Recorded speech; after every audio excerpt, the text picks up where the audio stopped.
Donc aujourd'hui nous allons travailler l'œuf poché sur crème de morille. Et dans un premier temps, on va commencer par faire la crème de morille. Donc, quelle que soit la préparation qu'on ait avec la morille, il faut toujours commencer par ouvrir.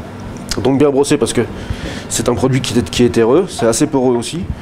Et dans la mesure où c'est poreux, si jamais on le brosse, si on ne brosse pas, on risque d'avoir aussi de mauvaises surprises avec la terre.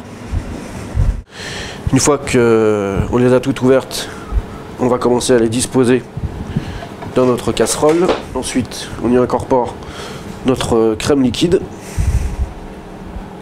On commence toujours par assaisonner et on rectifie en fin de préparation. Pour l'œuf poché sur crème de morille, la bonne cuisson, c'est quand ça commence à bouillir. Une fois que ça commence à bouillir, on peut arrêter et laisser tranquillement notre préparation infuser, puisque du coup les morilles infuseront dans la crème, pour, dans un deuxième temps, se mettre sur le pochage de l'œuf. Enfin, le pochage de l'œuf, ça paraît compliqué, mais il n'y a rien de plus simple. En fait, on a besoin d'une casserole, de préférence avec un petit diamètre. Vous comprendrez plus tard que c'est une petite technique simple pour pas louper ses œufs pochés. On incorpore notre vinaigre dans l'eau, et après, on fait chauffer notre eau pour être à la limite de l'ébullition. Donc l'idée, c'est de lui donner un sens avec une grande cuillère.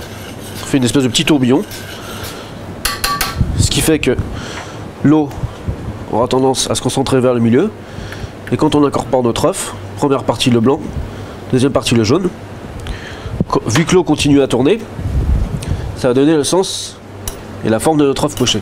Une fois que l'œuf commence à prendre une couleur blanchâtre, on remet en cuisson pendant à peu près 2 petites minutes. Et l'idée, pour stopper la cuisson, c'est donc de prendre un petit bac avec de l'eau bien froide, de manière à stopper net la cuisson. Donc la dernière étape de la préparation, c'est le dressage final. Je mets mon œuf dans le fond de la cocotte. Pour terminer, on prend les 3-4 morilles qu'on avait réservées pour une personne, on met au-dessus, et ensuite on met notre crème.